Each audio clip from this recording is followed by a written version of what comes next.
स्वागत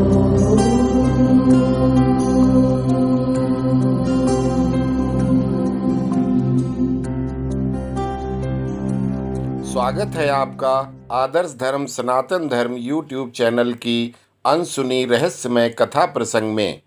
कथा शुरू करने के पूर्व हम आप सभी लोगों से आग्रह करना चाहेंगे कि इन रहस्यमय अनसुनी कथा प्रसंगों को ज़्यादा से ज़्यादा लोगों में शेयर कीजिए और अपने चैनल को अभी सब्सक्राइब कर लीजिए ताकि आप सबको हमारे प्रत्येक वीडियो की सूचना तुरंत मिल सके और आप सबकी ज़्यादा से ज़्यादा संख्या से मुझे प्रोत्साहन और प्रेरणा मिले।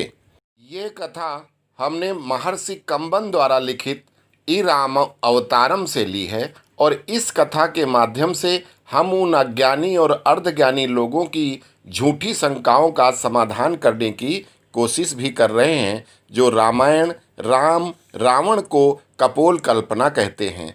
तो कथा शुरू करते हैं कि जब हनुमान जी द्वारा भगवान श्री राम को ये सूचना मिल जाती है कि सीता जी लंका के राजा रावण के यहाँ अशोक वाटिका में कैद हैं और सुरक्षित हैं, जीवित हैं, तो वो मित्र सुग्रीव की बानर सेना और जामवंत की भालू सेना के साथ लंका पर विजय के लिए निकल पड़ते हैं और समुद्र के किनारे डेरा डाल देते हैं। जैसा कि आप सबको पता है कि भगवान श्री राम स्वयं जन्म से वैष्णव थे और रावण भी जन्म से वैष्णव था, किंतु रावण की माता द्रविड़ कन्या शैव थी, इसलिए रावण दोनों परंपराओं और विद्याओं में पारंगत था। रावण त्रिकालदर्शी पंडित विद्वानों में श्रेष्ठ विद्वान भी था और इसके लिए उसका परम वैष्णव होना जरूरी था, अर्थात शाकाहारी नियम धर्म परायण होना, नियमित संध्या पूजन इत्यादि जो वो बखूबी करता था। पूरी लंका में सिर्फ 3 व्यक्ति थे जो शाकाहारी और नियमित संध्या पूजन करने वाले थे, जिनमें से रावण, विभीषण और वैद्यराज सुखेण थे। फिर समुद्र के द्वारा बताए फार्मूले से श्री राम द्वारा समुद्र पर राम सेतु बनता है और भगवान श्री राम ने वहां पर लंका विजय के लिए एक भगवान शिव को प्रसन्न करने हेतु एक यज्ञ का निश्चय किया, जिसमें भगवान शिव के विग्रह स्वरूप एक शिवलिंग की स्थापना की जाती है और उसमें प्राण प्रतिष्ठा हेतु एक ऐसे आचार्य की जरूरत होती है जो वैष्णव हो और शैव परंपरा भी जानता हो। दक्षिण भारत में श्रीलंका तक सिर्फ एक रावण के अलावा कोई भी आचार्य ऐसा नहीं था जो इस कार्य को करा सके। दूसरे, भगवान श्री राम स्वयं वनवासी थे और पूरा भारत अयोध्या के अधीन था, इसलिए वो किसी की सहायता नहीं ले सकते थे, कोई दूसरा नहीं कर सकता था।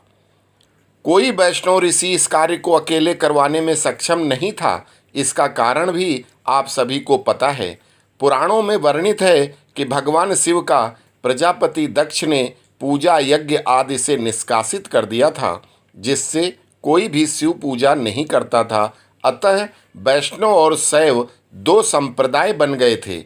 शिवजी के विग्रह में प्राण प्रतिष्ठा तो शैव ही करा सकता था और वो भी जो वैष्णव संस्कारों से करा सके। जब श्री राम जी ने सुग्रीव, हनुमान, जामवंत आदि से एक आचार्य लाने को कहा तो जामवंत जी, जो सप्त ऋषियों के समान ज्ञानी और विद्वान हैं, इसके बारे में हम आपको जामवंत के जन्म वाले वीडियो में बता चुके हैं। उन्होंने राम जी से कहा कि ये कार्य सिर्फ एक आचार्य ही करवा सकता है, किंतु वो स्वयं अपनी मृत्यु के लिए किए जा रहे यज्ञ में आचार्य बनना क्यों चाहेगा। राम जी ने कहा कि प्रयास कर लो, क्योंकि शास्त्र कहता है कि आचार्य कर्म करने वाले पंडित अगर कोई यजमान उनसे पूजा यज्ञ कराने की याचना करता है तो वो मना नहीं कर सकते। मना करने पर उनकी विद्या का ह्रास हो जाता है और पाप के भागी होते हैं। रावण एक महान विद्वान है, वो ये पाप कभी नहीं करेगा। और फिर आप तो उसके दादाजी हो, वो आपके अनुज महर्षि पुलस्त्य का पोता है, आपकी बात वो अवश्य मानेगा। श्री राम की आज्ञा से जामवंत जी वो पहले व्यक्ति थे जो राम सेतु के माध्यम से लंका गए और रावण के दरबार में पहुंचने पर ऋषिपुत्र रावण अपने आसन से खड़ा होकर उनका स्वागत करता है और फिर आने का कारण पूछता है। जामवंत जी ने कहा कि मेरे स्वामी ने बड़े काम के लिए भगवान शिव के विग्रह की स्थापना और प्राण प्रतिष्ठा के लिए आपको आचार्य बनाने के लिए प्रार्थना भेजी है। चूँकि वो 14 साल के लिए वनवासी हैं, अतः वो स्वयं नगर में नहीं आ सकते हैं और मेरे द्वारा संदेश भेजकर प्रार्थना किया है। रावण बोला कि आप स्वयं आए हैं और आप मेरे दादाजी के अग्रज मेरे बड़े दादाजी हो, अतः आपकी बात काटने का कोई मतलब ही नहीं है, परंतु आचार्य को ये पूछने का हक है कि आपके स्वामी कौन हैं और किस प्रयोजन से वो ये यज्ञ करना चाहते हैं। जामवंत जी ने बतलाया कि उनके स्वामी अयोध्यापति दशरथ के बड़े बेटे श्री राम हैं और लंका विजय उनका प्रयोजन है। ये सुनकर रावण चाहता तो आचार्य बनने से मना कर सकता था, किंतु वो अपने प्रण का पक्का था, उसने आचार्य बनना स्वीकार कर लिया। अब जामवंत जी ने पूछा कि यज्ञ के लिए क्या सामग्री लगेगी। आज भी यजमान किसी पूजा पाठ में यह प्रश्न अवश्य करते हैं, परंतु रावण बोलता है कि आपका स्वामी खुद वनवासी है, वो सामग्री कहाँ से लाएगा। अतः सारी सामग्री हम स्वयं लाएंगे और ये आचार्य का कर्तव्य है कि वो सभी साधन का इंतजाम करे। जामवंत के लौटने के बाद रावण सीता के पास जाता है और उनको बोलता है कि समुद्र के उस तरफ आपके स्वामी लंका विजय के लिए यज्ञ कर रहे हैं और उन्होंने मुझे उस यज्ञ का आचार्य बनाया है। चूँकि वो स्वयं वनवासी हैं, इसलिए यज्ञ की सारी सामग्री और अर्ध यजमान मतलब कि आपको यज्ञ में शामिल होना होगा। उस समय की सच्चाई देखो, जो माता सीता रावण की तरफ देखकर सीधे बात भी नहीं करती थी, आज उन्होंने आचार्य रावण को आचार्य कहकर प्रणाम किया। बदले में रावण अखंड सौभाग्यवती भव का आशीर्वाद दिया। अतः सीता माता को आचार्य रावण आदेशित करता है कि आप विमान में सवार हो जाओ और माता विमान में बैठकर यज्ञ स्थल पर पहुंचती हैं। यज्ञशाला में जब सब तैयारी हो जाती है तो आचार्य रावण अपने यजमान को सपत्नीक बैठने का आदेश देता है, किंतु राम जी ने असमर्थता बताई और बिना पत्नी के ही यज्ञ करवाने की प्रार्थना की। तो रावण ने कहा, आचार्य का ये परम कर्तव्य है कि यज्ञ पूजा पूरे विधि विधान से करवाए, उसमें वेदों में वर्णित किसी भी त्रुटि को न आने दे, और अगर आचार्य जानबूझकर भी वो त्रुटि करवाता है तो उसके खुद के संपूर्ण पुण्य क्षीण हो जाते हैं, उसकी विद्या का ह्रास हो जाता है। चूँकि हमारा यजमान खुद एक वनवासी है, अपने देश से निष्कासित है, अतः उसके यज्ञ की सभी बाधाएं दूर करना हमारा आचार्य का काम है। उस समय भगवान शिव के अंशावतार हनुमान जी, जो स्वयं बहुत बड़े विद्वान वेदों के ज्ञाता हैं, वो आचार्य रावण से प्रश्न करते हैं कि क्या यह यज्ञ बिना पत्नी के हो ही नहीं सकता। तो आचार्य रावण उनको जवाब देते हैं कि ये पूजा सिर्फ 2 परिस्थितियों में कोई व्यक्ति अकेले कर सकता है। पहली, अगर किसी व्यक्ति का विवाह नहीं हुआ है अर्थात अविवाहित है। दूसरा, उस व्यक्ति ने अपनी पत्नी का परित्याग कर दिया है या उसकी पत्नी मृत्यु को प्राप्त हो चुकी है और उसने दूसरा विवाह न करने का निश्चय किया हुआ है। इन 2 परिस्थितियों के अलावा सपत्नीक ही ये पूजा संपन्न हो सकती है। भगवान शिव की ये पूजा सपत्नीक अर्थात शिव और शक्ति दोनों की और सपत्नीक ही की जाती है, अर्थात यजमान भी पत्नी के साथ बैठकर ही पूजा कर सकता है। अब राम जी कैसे कहें कि मेरी पत्नी को न तो मैंने त्याग किया है और न ही उसकी मृत्यु हुई है, बल्कि इसके कारण तो तुम खुद हो। आचार्य दशानन बोले कि आचार्य का कर्तव्य निर्वहन करते हुए अपने वनवासी यजमान के यज्ञ को पूरा कराने के लिए मैं अपने यजमान की पत्नी को भी लेके आया हूँ। अतः हे यजमान, आप अपने किसी अनुचर को मेरे विमान पर भेजो, हमारी अर्ध यजमान देवी सीता को लिवा लाए।